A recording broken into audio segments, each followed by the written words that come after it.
Now, another technique that is more time-consuming than a 1-minute paper and a group discussion, and that requires careful thinking, and probably you will need to plan it ahead of time and to write guidelines and so, is a fishbowl technique. Do you know what a fishbowl technique is? Have you heard about the fishbowl technique? Now, fishbowl technique is a very good technique that is used to engage students in discussion when you have a large group. You have 50, 60 students, not everybody can talk. And obviously, time management is a really important thing. We're running behind schedule, and I'm a bit worried about the timing. That's why I said that, I'll take questions toward the end. And this is basically a key thing, that how are you going to engage everybody in a discussion? So a fishbowl is what? Is that you have a group of students, maybe 5, 6 students, sitting inside the fishbowl. So they're the fishes inside the fishbowl. And they will be discussing a question. They will be doing an experiment. They might be solving a problem. And the other students sit around them as observers. So they're outside the fishbowl. The ones that are inside are assessed or are practicing. You don't need, remember, these activities don't lead always to a grade. But what you're observing, the people inside the fishbowl, is the quality of the discussion, how they're putting the argument, or how they're solving the problem, or how they're doing the experiment. The people who are outside of the fishbowl, their role is not to do the discussion, but it's to observe how the discussion went in. So kind of things they will maybe, if you want to improve communication and collaboration skills, you would say, okay, students who are observing, we want you to see at the dynamics of the group, the communication. Was there anybody dominating the discussion? Was everybody giving their feedback? Are there any parameters in the discussion they haven't done? So they're observing things. They're observing, they're not talking, they're not saying, but they're observing things. Things like, for instance, goal clarity. Was the group very clear in their focus and so forth? Now, when they debrief, you don't have to do the debriefing in the classroom. The observers, obviously the ones that are inside, you gave them feedback, they got feedback. But what they can come and say, okay, I'm taking the activity out of the classroom. All the observers have to have a contribution on the discussion forum based on what they have observed on how this activity could have been improved. What are the drawbacks that have happened? What are the parameters that have been considered? For instance, you include a group discussion and you ask them to talk about the usage, the pros and cons of technology. And then the observers, they saw how the dynamics of the discussion went in. Then you give them a discussion on the discussion board, so they can do it at home today, tomorrow, in 2 days, in 3 days. And what they have to do is, first thing, comment on their evaluation of the quality of the discussion. The second is to highlight any additional perspective that the participants didn't discuss. So they're learning, but they're not learning by doing the task. They're learning by looking at others. And this is what we call the fishbowl technique. Another technique that is relatively quietly used, especially for large assignments and projects, and you might want to actually consider this for large assignments and for projects if you're giving these in your classroom, is the jigsaw technique. Do you know what the jigsaw technique is?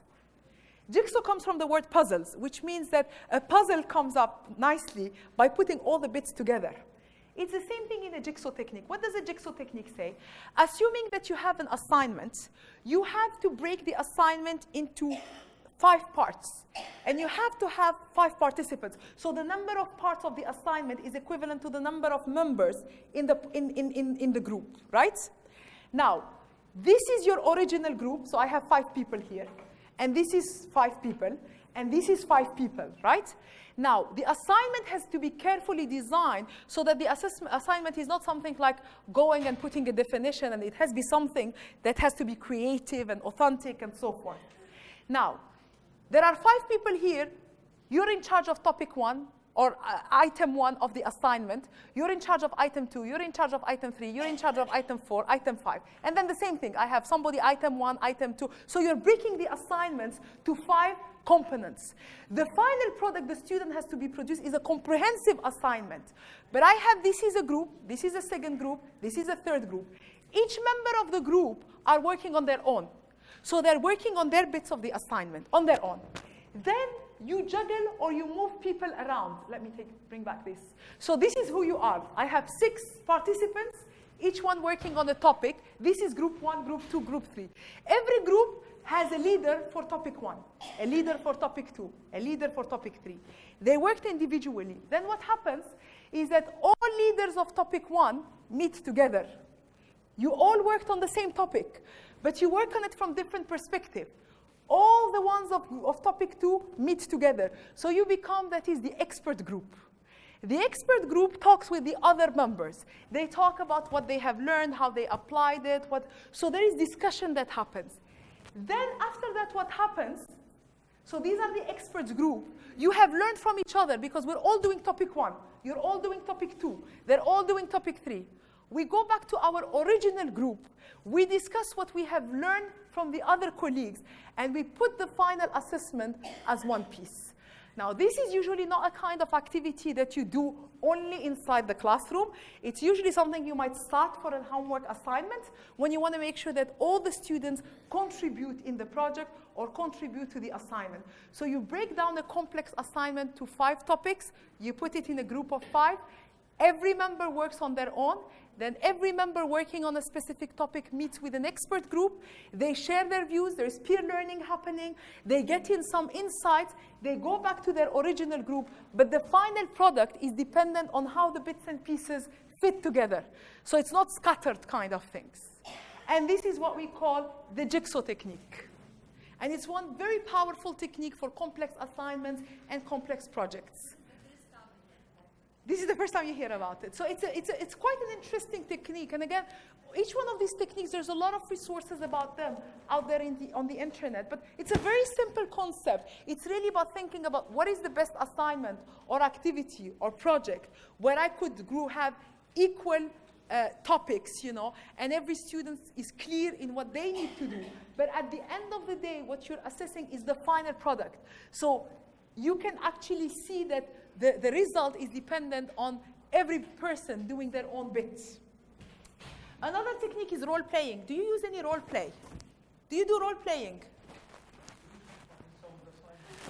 Now, role playing is a very important technique, specifically to teach communication skills, reflective skills.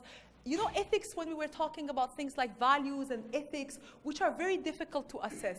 As an example, I was doing some work with a medical university in the UAE. And one of the things in their medical program, they wanted students, they said, we are graduating doctors, but we want the doctors to have a human side.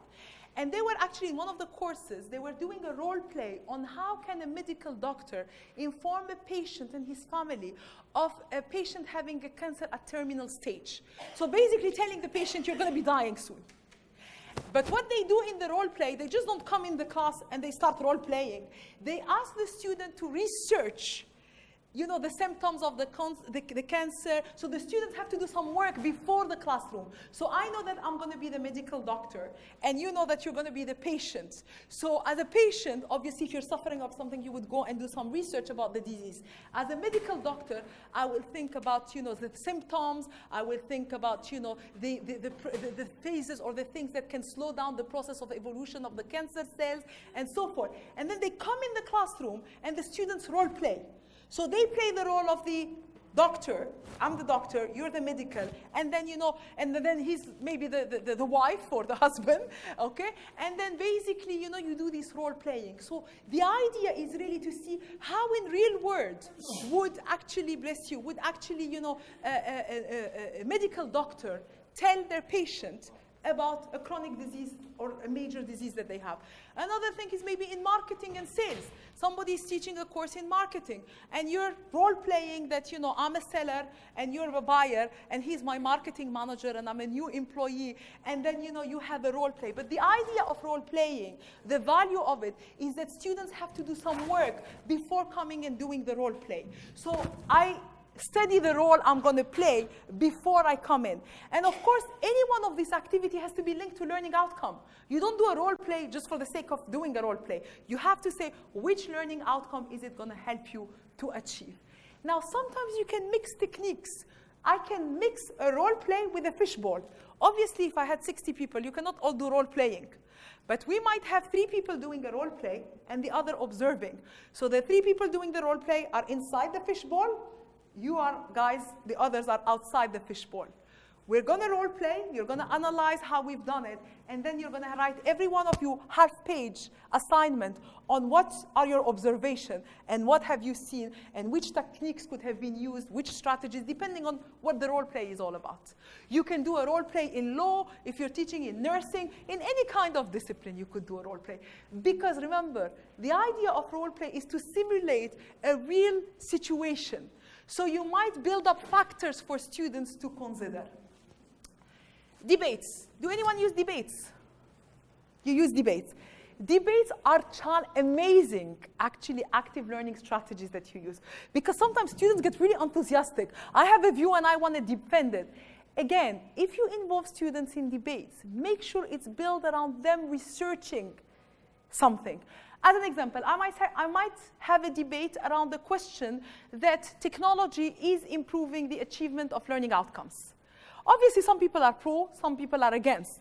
But you might break the group saying, okay, if you're against, you have to back up your argument with at least 3 evidences by bringing in or quoting in some valid research that has been done and so forth. So as a student, for me to participate, I have to go and say, okay, it's not just about me saying I'm yes with it or against it. I have to research. If I'm against it, what is the reason? What are the evidence that exists out there that I can support my argument with? And you don't have to do the debate in the classroom. You can do it as a discussion forum on Blackboard.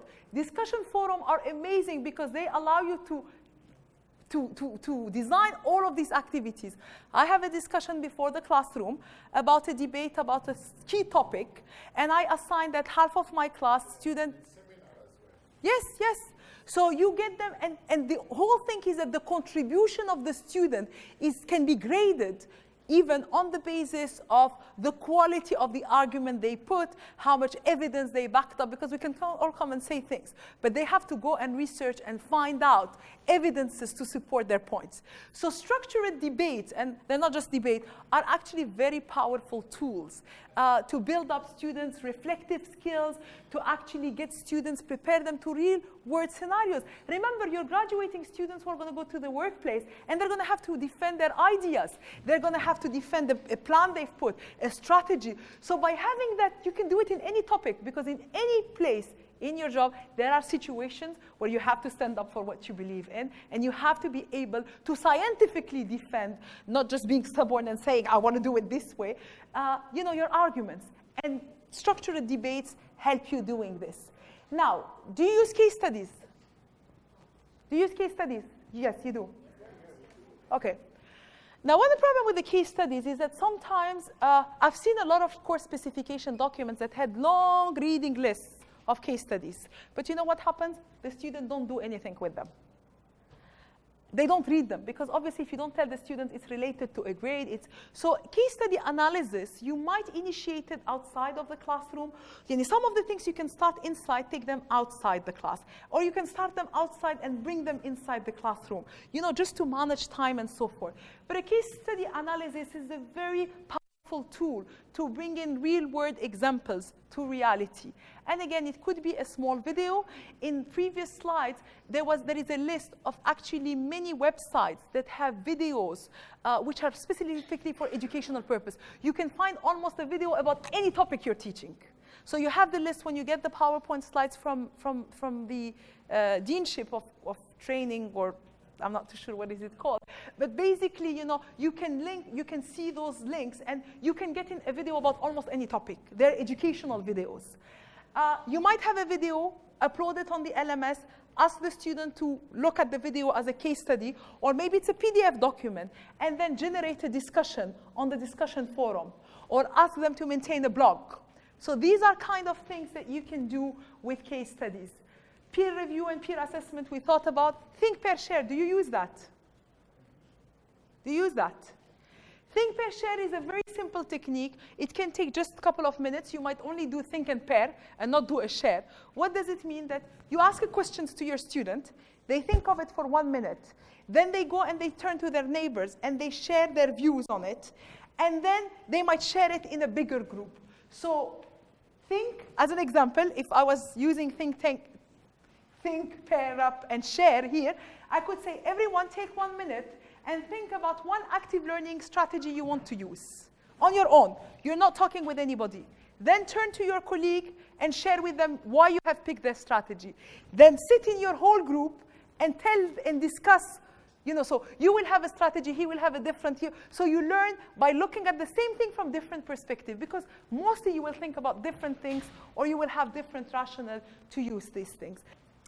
Now, in all of these things that we have said, I'm not too sure if the video is going to work, but in all of these things that we have said, a lot of it you could be doing without using technology. Don't make the technology at the start of everything that you're thinking of. Think about the technology as a tool. You want to implement debates or role play. How can I use technology? Is there a technology that will help me doing that? So look at technology as what is it going to help you to do. I have mentioned to you the concept of the flipped classroom. One of the very evolving concepts that are happening now is flipping your classroom. What is flipping your classroom? It doesn't mean you're online or blended. It means that you're exposing, how I told you that because of the time, you're exposing the student to material before they come. Then you have a checkpoint. You bring them in class to clarify misconception, to get them to apply the principles, and then you assess them, or you give them an activity outside of the classroom. And this is the concept of the flipped classroom. Some of you might have been doing it without technology.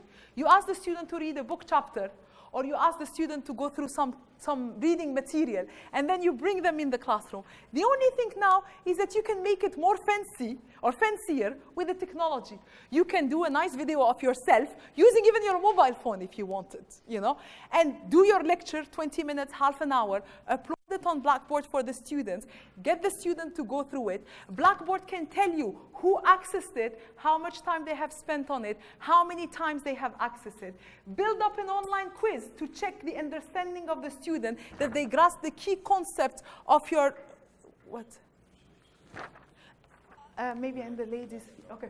That they grasp the key concepts that you have explained to them.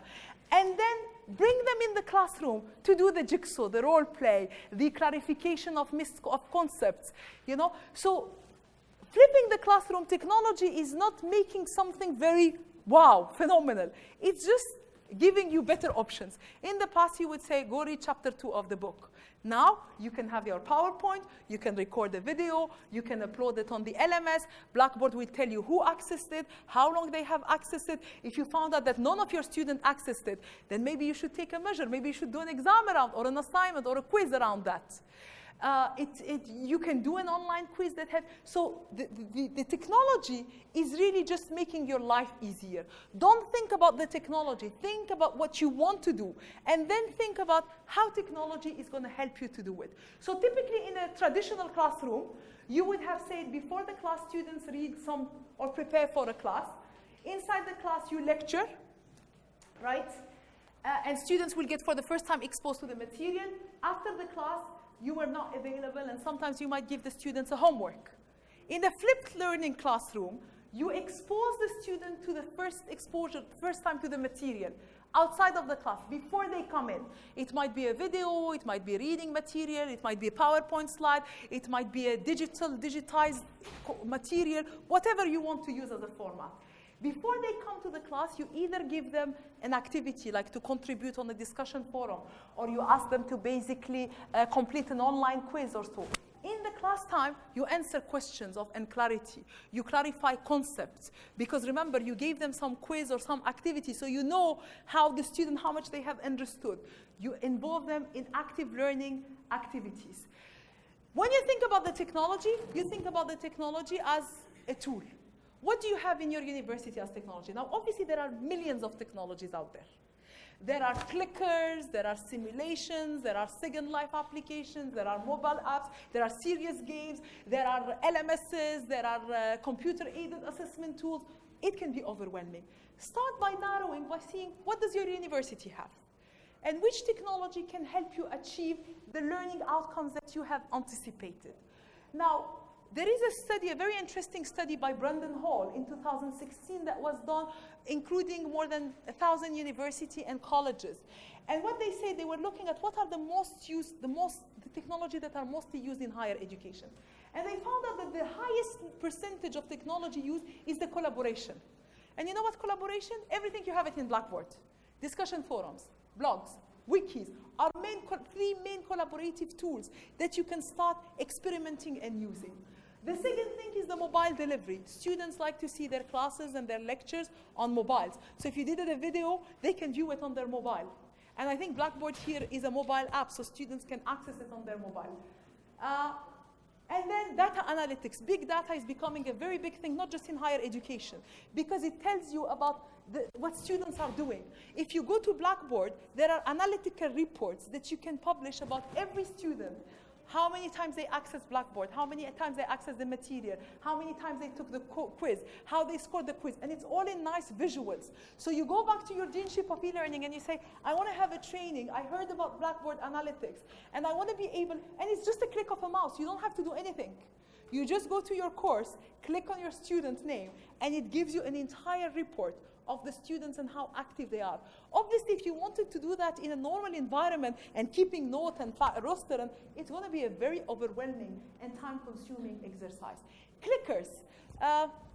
Do you use clickers? Do you have clickers here?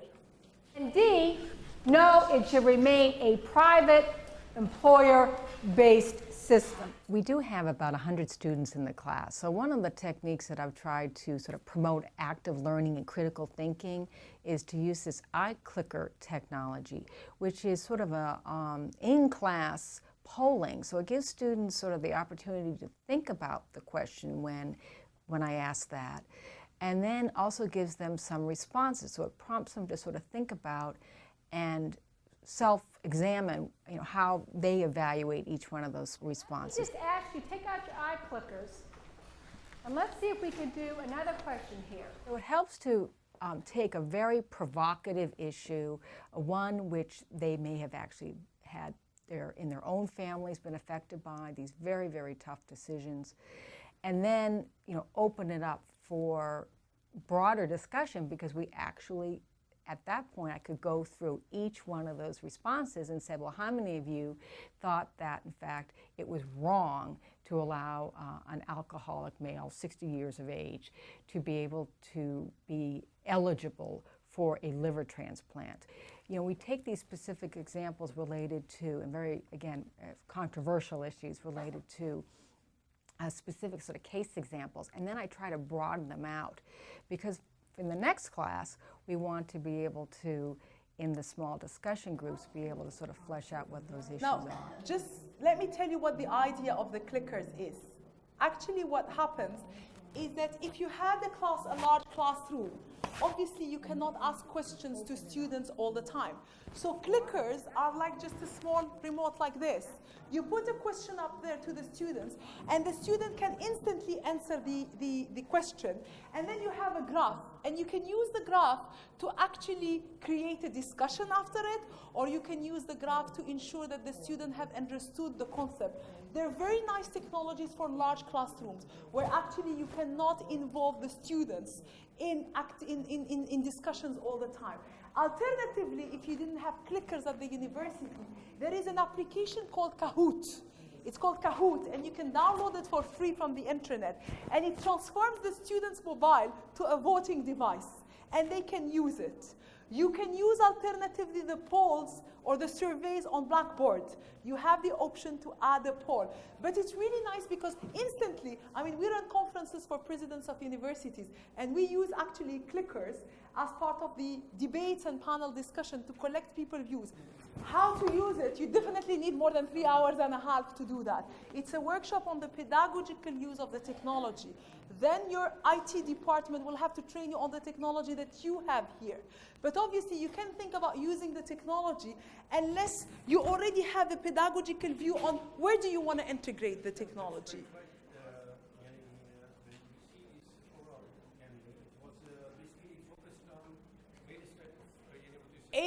I'm not too sure but the outline is focused on the pedagogical use of technology, not how to use a tool.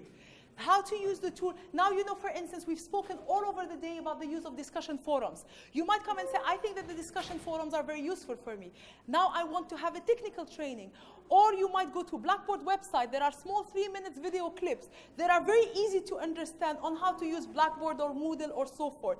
But the focus is really on the pedagogical use of these tools.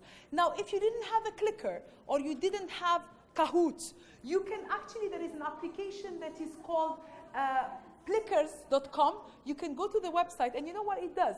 It actually prints, you download the application as a professor, and you print cards for students. And what happens, you distribute the cards to your students, you can reuse them. And whenever you give them a question, you ask them to hold the card that reflects their answer. And all you need to do is take a question, a snapshot, a photo, and the clicker, the application translates the answers into graphs. So it tells you 3 students picked answer A, 2 students picked answer B, 24 students picked answer C. So it's not complicated technology, it's just a mobile app that you download on your phone, and then you have those cards. You only ask the students to raise the card, you take a photo of it, the application translates it, and gives it to you as graphs like this. So if you did a multiple choice question and most students got it wrong, they picked the wrong answer, it means that you might actually want to spend more time explaining these particular contexts.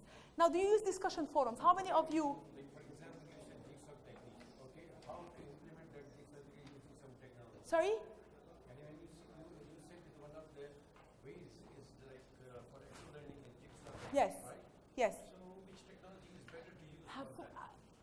As an example, I spoke about role-playing and debate, and I said one of the best technology to use is discussion forums.